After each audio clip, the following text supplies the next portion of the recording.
Pemirsa, kembali kami akan mendengarkan keterangan pers dari Gereja Katedral Ini Jakarta bukan berikut hanya ini. masalah tempat tinggal, ini adalah sesuatu yang sangat simbolik. Beliau ingin mengubah wajah gereja yang monarkis menjadi gereja yang melayani. Dan itulah yang sungguh-sungguh menarik, karena di zaman sekarang ketika orang berlomba-lomba, bersaing, bahkan berlomba-lomba untuk mencari kekuasaan, beliau justru sebaliknya ingin menunjukkan bahwa jabatan itu bukan untuk diduduki, tetapi untuk dan memangku jabatan. Beliau ingin dikenal sebagai pelayan. Dan yang seringkali dilupakan, saya tidak tahu apakah ini bisa mudah ditangkap atau tidak.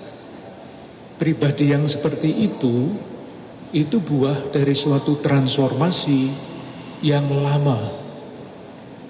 Transformasi pribadi itu sudah mulai ketika beliau berusia 17 tahun. Namanya Jorge Bergoglio. Pasti belum berpikir tentang menjadi paus dan sebagainya. Usia 17 tahun. Yang menentukan hidupnya, ini seringkali sulit untuk dipahami, yang menentukan hidupnya adalah pengalamannya akan Allah. Pada usia 17 tahun itu, entah bagaimana ceritanya panjang, dia mengalami sentuhan yang mendalam di dalam batinnya, yaitu wajah Allah yang memancarkan kerahiman. Ini Allah adalah Maha Rahim. Itu ditulis di dalam salah satu buku oleh seorang penulis yang juga ikut datang ke Indonesia waktu Paus berkunjung. Judul bukunya adalah Kerahiman. God is mercy. Pengalaman inilah yang mendorong transformasi pribadi Paus Fransiskus sampai sekarang. Dan kalau melihat lambang dari Paus Fransiskus, itu tulisannya Miserando atque eligendo. Persis itulah dalam bahasa Latin, pengalaman yang menyentuh pribadinya. Allah yang memancarkan kerahiman yang tanpa batas dan memilih seorang rasul yang namanya Matius. Pengalaman dasar itulah yang menentukan pilihan-pilihan hidupnya.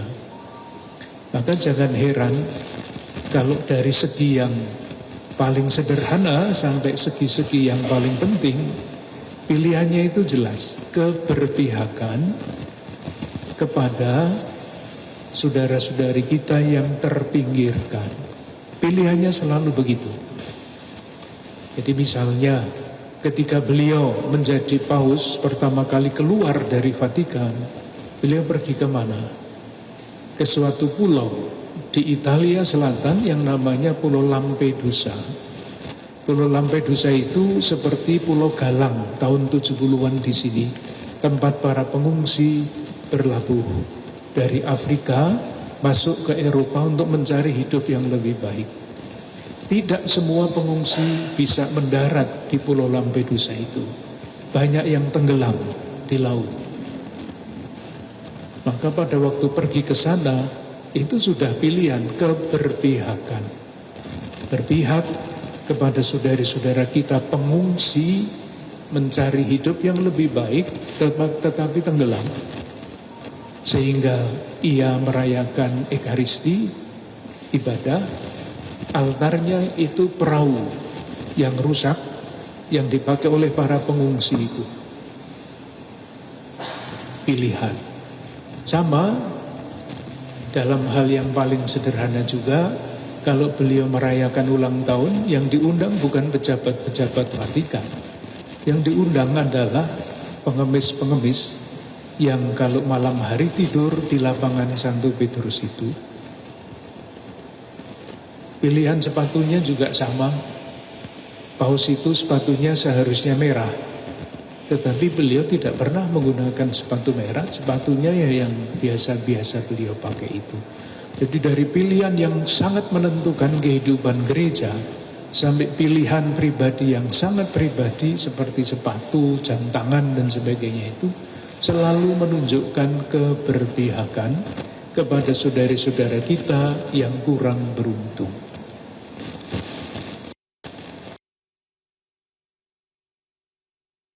Yang ketiga tadi, Mas, yang ketiga, silakan.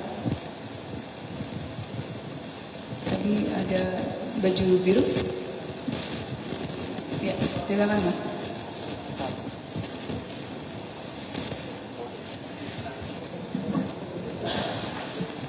Perkenalkan, saya Asfar dari kantor berita Antara. Pak, izin melanjutkan, tadi kan dikenal dengan sosok kesederhanaannya begitu ya Pak.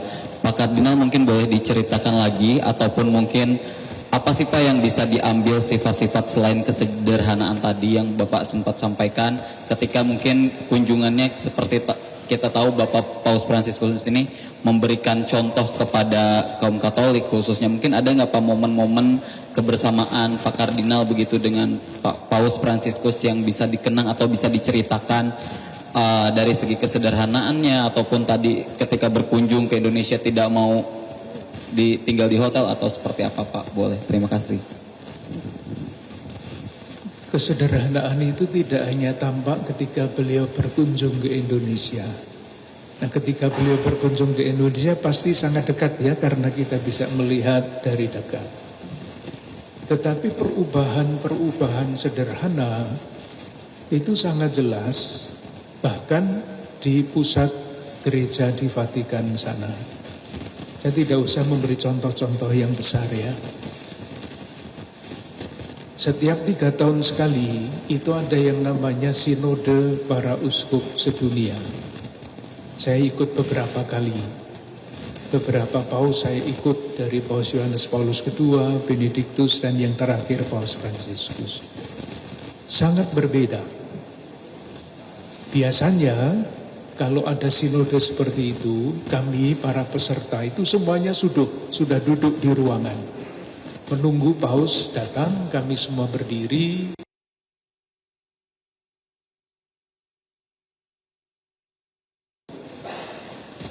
Paus itu mengubah kebiasaan.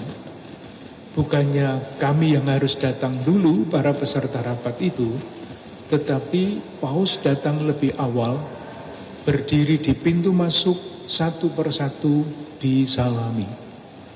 Ini sesuatu yang sudah sangat istimewa.